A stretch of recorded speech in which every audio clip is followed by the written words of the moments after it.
Ladies and gentlemen, please welcome Richard Miller and Tony Wagner.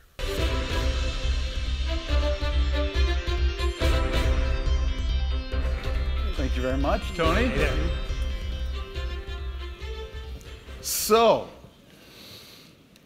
I told you it was going to be high quality all day, and I'm not going to say we saved the best for last because we've had the best all day, but I really wanted Rich and Tony to be here at the end because I thought, you could both present your own point of view, but also help us summarize this day, because I think you both really span this world of work and education so well. Rich is the president of Olin College, and Tony is a writer on education and based at Harvard, and one of my real gurus and a maker of documentaries and many other things. And maybe just to begin with, Rich, could you just share with the folks here who aren't familiar with Olin College, just a very brief synopsis of where it came from and why it's unique? Okay. Yeah, Olin College is the dream of the F.W. Olin Foundation, which has a long history in higher education and philanthropy. But about 20 years ago, it became very frustrated with the need for change in higher education. You see, and some of these motivations are still true today. For example, this is commencement season, and this year, less than 5% of the bachelor's degrees awarded at universities in America will go to students who studied any kind of engineering at any university. And this fall, among the students who choose to major in engineering, about half of them will not graduate in engineering. And about 18% of those students who do graduate in engineering will be women, and only about 11% in the workforce are women. We've had problems like this in other fields, medicine, law, business, but those have been corrected, and engineering seems to be resistant to change. Something has to be done. So the Olin Foundation decided to start over in higher education. So they invested about $500 million to start a new institution from the ground up. This is an institution which is different. It's located near Boston in Massachusetts. It's really an education laboratory. Its purpose is to create engineering innovators and to become an important and constant contributor to the advancement of engineering education around the world. And it's different, for example, because Olin does not offer tenure to any faculty members. It does not have academic departments. In the beginning, students didn't pay any tuition at all, and everything at Olin has an expiration date, including the curriculum. Now, we've taken some outrageous steps in thinking about what it means to be an engineer, what it means to be educated in the 21st century. So the place we started was the definition of what it means to be an engineer, because we're not attracting the right people. So in our estimation, an engineer is a person who envisions what has never been and does whatever it takes to make it happen. It begins with vision. I'm an engineer because I was good at math, not because I had vision.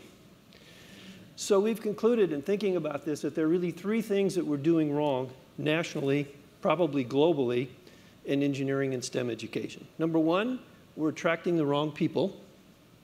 Number two, we're teaching them the wrong stuff. And number three, we're using teaching methods which are known to be largely ineffective. Other than that, things are going well. They're doing terrific. So, Tony, I have two questions for you. One is I want to pick up on Rich's point. If the Olin model is working, and I think it is, what does that mean for K-12 education? And second, you've been such a good audience member all day. What's your reaction to what you've heard? What do you agree with? What do you disagree with? Well, in some sense, the answer to both questions is the same. What I so admire about Olin is that they've reimagined engineering education. They didn't try to merely incrementally improve a bad model. And so I think when we reflect on the conversations all day long, we've been talking about how to incrementally improve the model of education that we all grew up with. The formulation of the problem is often more essential than the solution, Einstein taught us. I'd like to respectfully suggest the problem is not to get incrementally better with our current education system. The problem is to reimagine it, to reinvent it. Our education system, Tom, as you know, was born at the turn of the last century As we were transitioning from a rural agrarian economy to an urban industrial society, the education problem then was to batch process in a factory style large numbers of kids, right? Today we have a brand new problem. We don't have an industrial economy. Increasingly, we don't even have a knowledge economy. We have an innovation-driven economy that demands a fundamentally different kind of education. And I'd like to suggest sort of 3 legs of the stool for this new education system. Certainly, kids need content knowledge. That's a given, right? But content knowledge taught how and when. Yes, we need fewer higher standards, but content knowledge needs to be engaging to kids. Brandon taught us that so clearly. If kids aren't motivated, you can pour content knowledge in their head and it comes right out the other ear.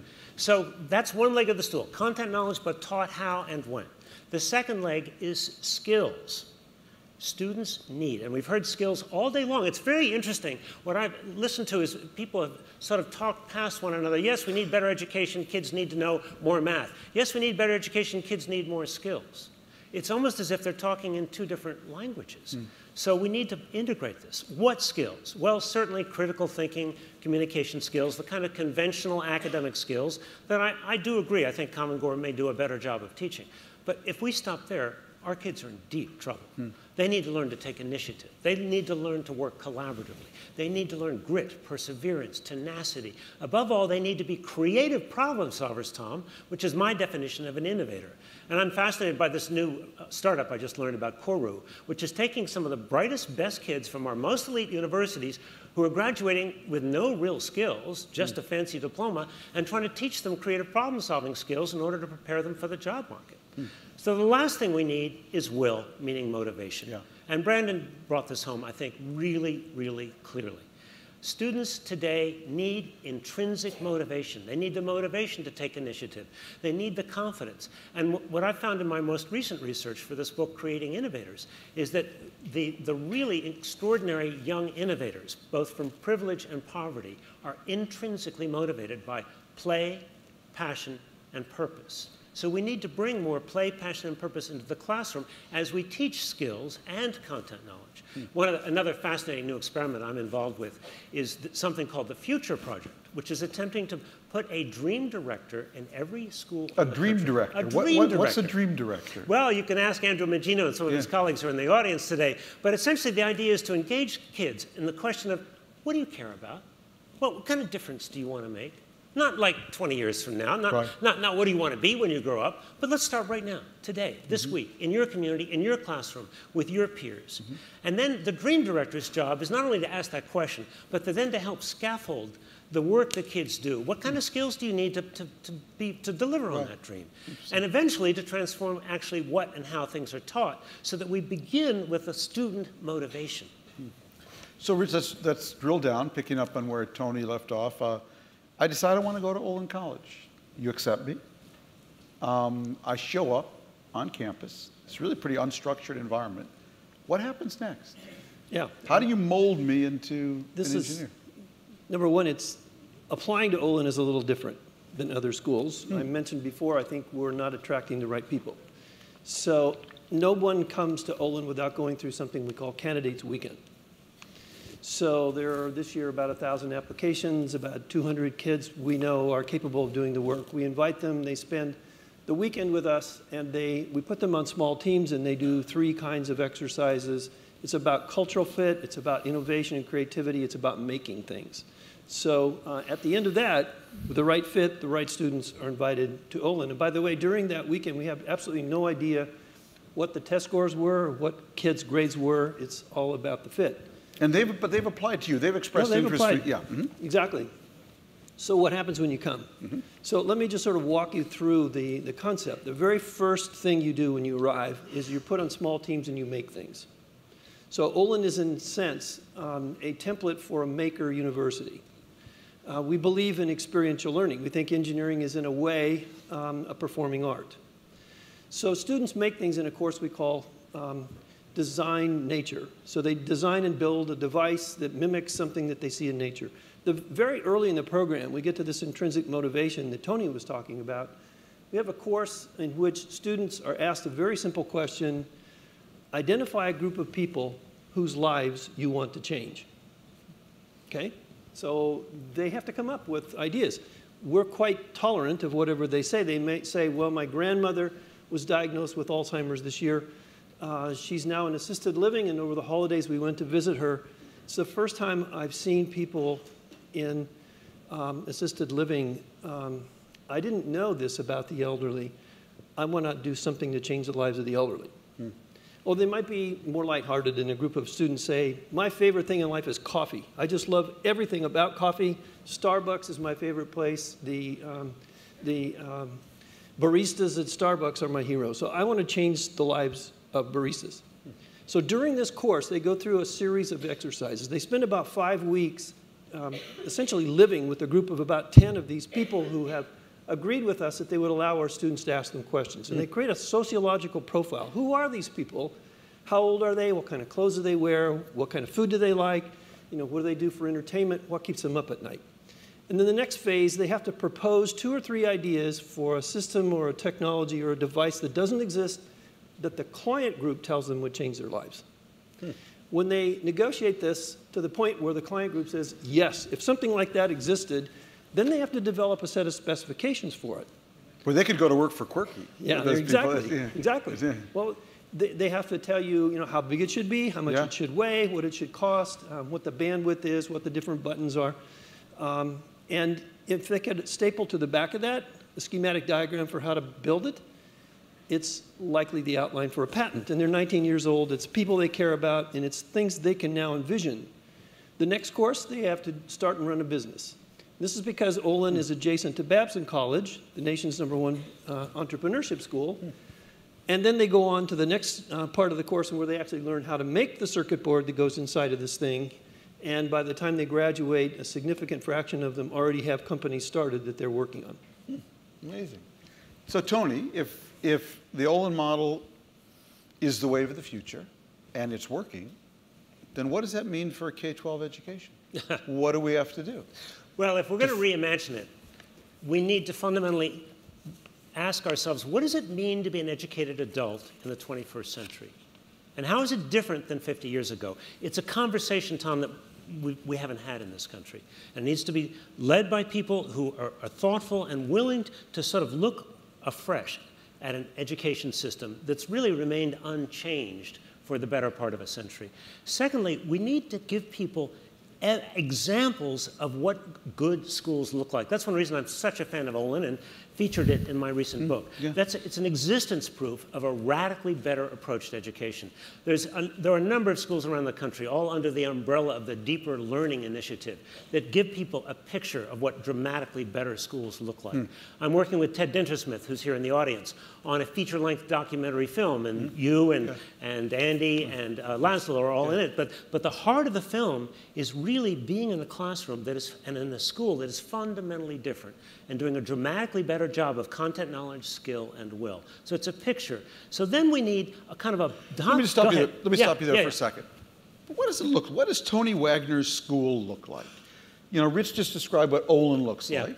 What does it mean to be in 6th grade in Tony Wagner's school? What's going on there? So it's a combination of things. First of all, students are learning many more real-world skills as well as content knowledge through engagement in challenging projects. They're having to build things. They're having to ask and answer essential questions. So I'm already working on the portfolio that I might one day post on LinkedIn? Well, that's coming next. We've got to get to the assessment accountability piece. That's a vital part of this conversation. But meanwhile, back in the classroom, they're doing work worth doing is the simplest way to put it. They're doing work that engages them, they find interesting, that's also intellectually challenging. Are they being tested? Pardon? Are they being tested? They're being assessed. Now, let's get to that point, all right? We know that what gets tested is what gets taught. We know that our accountability system in this country is very badly broken. What we're creating is a test prep curriculum that tells us almost nothing about work, citizenship, or career readiness in the 21st century. So we're going to have to completely reimagine our accountability systems. And let's start with a few things. Fewer, better tests that are like audits of systems, not ways of penalizing individual teachers. They're system audits, things like the College and Work Readiness Assessment or the school-based PISA. that we combine with collective human judgment informed by evidence. What do I mean by evidence? Every student will indeed have a digital portfolio that follows them through school. So there will be a collection of their best work. They will get a certificate of mastery, what we used to call a high school diploma, based on a series of merit badges that is evidence of proficiency as embodied in a body of work. I want you to add, and also want you to talk, Rich, about what are the signs that Olin's succeeding? Give me the proof. Sure. The addition simply is the assessment that Tony's talking about, we're interpreting at Olin as being somewhat similar to what happens in the arts. It's very hard to have a multiple choice test in classical music. And so it's hard to find, for example, a music school that doesn't have at the end of every semester a recital in which the students play something from their repertoire. And so at Olin, we have a recital. We call it the Expo, and every student, every semester, stands and delivers in front of the community. And it's for assessment in the way this audience is assessing the importance of the ideas that they're hearing today. We're probably not going to get a multiple choice test sort of score for it. So what is it that's happening to the graduates of Olin? That's really, I think, the question that you're asking. And one of the reasons that Olin exists is, in fact, it's a laboratory school, so it's intentionally small. In fact, it has 350 students in total. This is small enough that my wife and I can have every one of them to our house for dinner every year. So they're sort of an extension of our family, which is kind of interesting. So we really know more about our graduates. I can tell you where every one of them is, which is hard to do at a large state university. So it's for that reason. So about 40% of our kids are going on to graduate school, which is actually not the purpose of the school, which is kind of surprising. They don't do that immediately, but within a couple of years, and we have 9 graduated classes now, and that's what we see at the statistics. 25% of those who do go on for graduate work are going to Harvard, Stanford, or MIT. So they're apparently, we're not doing too much damage to them. So we were glad about that. Most of them are going into science and engineering related fields, about 65% of those that are going on. There's a bunch, of course, that are going into medicine or business, that sort of thing. But one of the things I'm proud of, frankly, maybe it's not popular in this audience, is that a very small percent, about 2% of them are going to Wall Street to work in finance. I think it's very popular with this audience. These guys want to make stuff. Okay, that's really important. Now, the bulk of them, the other 60%, are going into the workplace. Although I have to tell you, well, the focus of this meeting has been on the purpose of education to prepare students for a job. And as important as that is, I can tell you that very few of the students that come to Olin College lie awake at night worrying about a job. That doesn't motivate them. This generation is really concerned about making a positive difference in the world. We have a number of these kids who are really concerned about hunger in Africa. For them, a successful life amounts to making a difference in global climate change. Something, they'll work for an NGO. So some of them do that, and they're happy as a clam doing it. Those who go to work in industry, we survey to death, practically, and we survey their employers at 6 months and at 2 years. And the bulk of those employers are telling us that Olin graduates appear to them as if they had more than 3 years of experience when they hit the ground when they're coming out. And that's because they do between 10 and 20 group projects before they graduate, including in the senior year, a project we call Scope, which is a senior project sort of on steroids, in which they work for a corporation for a year. And the company is paying $50,000 for the work of this team. There are non-disclosure agreements. There are occasionally patents that are developed and prototypes that are produced. And we close the whole school down at the end of the year, and we have these corporate sponsors in to see the student projects. This is not actually an idea that we invented. It exists at some other schools, but this is the capstone on what we do. Fantastic. So, Tony, before we go to questions, and feel free to line up for anyone who does, who is doing it right? And as long as I've known you, you've really been on this message. And you've taught me a lot about digital portfolios and you know, the 3 C's and so many things I've quoted you on being innovation ready, not school ready. Do you feel you're making progress? In terms of who's doing it right globally, I mean, you look at some of the top scoring countries on PISA, and we should pay attention to PISA, because what it tells us in this country is after 12 years of No Child Left Behind, we see 0 improvement on PISA. which suggests that maybe something's very wrong with our current education reform strategies. But looking more globally. Why is PISA such a good indicator? Well, because it's a test not of what you've memorized, but of your ability to apply what you've learned. So it's a much more sophisticated test. But it can be gamed, Tom. Yeah. So you go to some of the highest scoring countries. I've been to Taiwan, I've been to Singapore, I've been to Finland, right? Night and day difference. All very high scoring countries, but how Taiwan and Singapore got those scores, a cram culture. Kids go to school 10 hours a day. Talk to a group of fourth graders, Tom. Once they're in school 10 hours a day, then they come home and do 2 or 3 hours of homework. Then they have their private lessons. Yeah. So that's the world of East Asian schooling. Right. Finland, you start school 1 year later. You have a shorter school day, a shorter school year, 10% of the amount of homework. Ninth graders doing 4 hours of homework a week. What's different? Finland has relentlessly focused on improving the quality of teaching, something we haven't talked about all day, Tom. They totally revamped the preparation of teachers. They trust their teachers because they've trained them so highly, going back to Brandon's point about trust, unlike our country where we profoundly distrust our teachers. Well, that's scary. Let's open it up for questions. Right over here. Actually, the pay is comparable. It's not more in Finland. The difference is that the other professions like law and medicine are not paid that much more than teachers, so it's quite different. Please. Alim Hanora, Ecosystem International, New Orleans, and Cairo, Egypt. Professor Miller, how can you tie sustainability and social science, liberal arts with what you are doing in engineering? And to Mr. Wagner, Dr. Wagner, can you teach innovation? Good questions. Thank you very much. Sustainability and innovation. I think they're related. One of the things that I think we're doing wrong in this country is taking too narrow of a view of what the sciences are and to try to teach them as a technical specialty in isolation. So in fact, our definition of what an innovator is a person who generates original ideas and insights that have value, and then finds a way to implement them in a way that changes the lives of many people. So a really profound innovation is one that changes the lives of people so profoundly that you can't remember the way life was before this happened.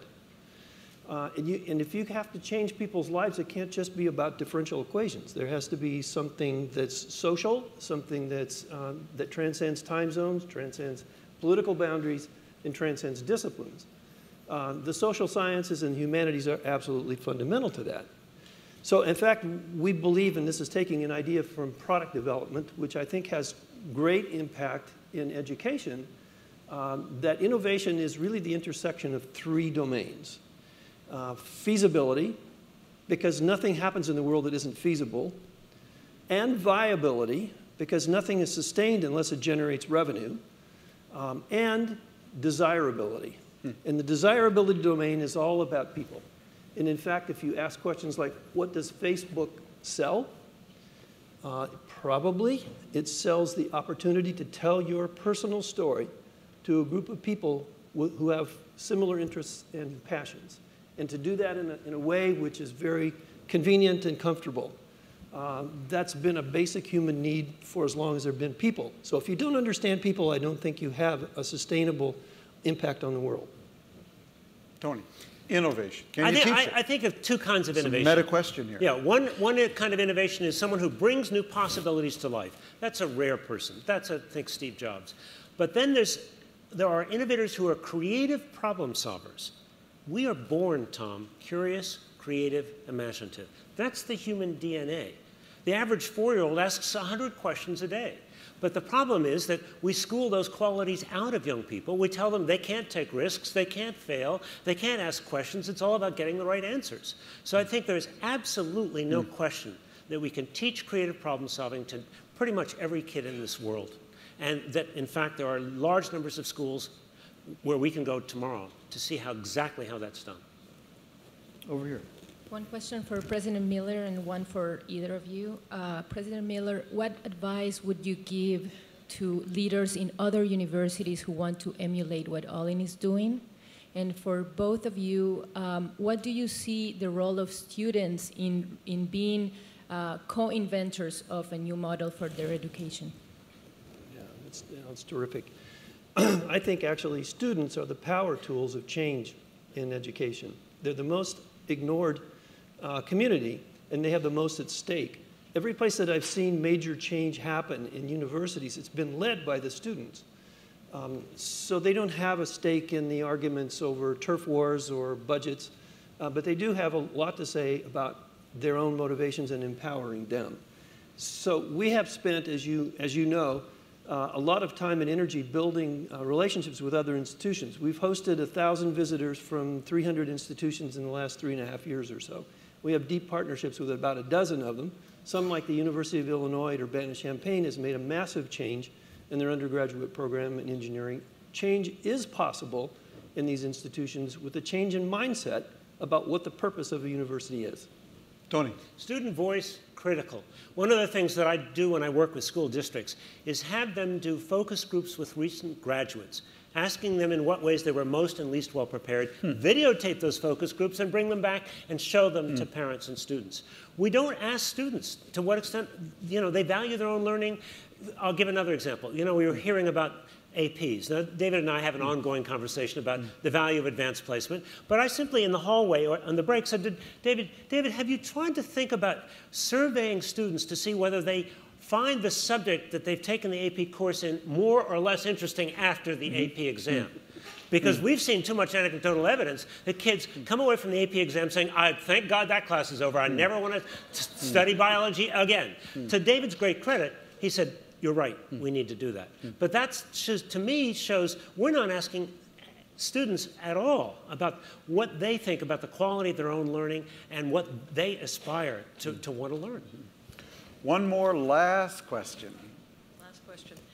My name is Pat Coriel. I'm from Boston, Massachusetts, and I am a lifelong veteran of the textbook industry. I've created textbooks for K through college.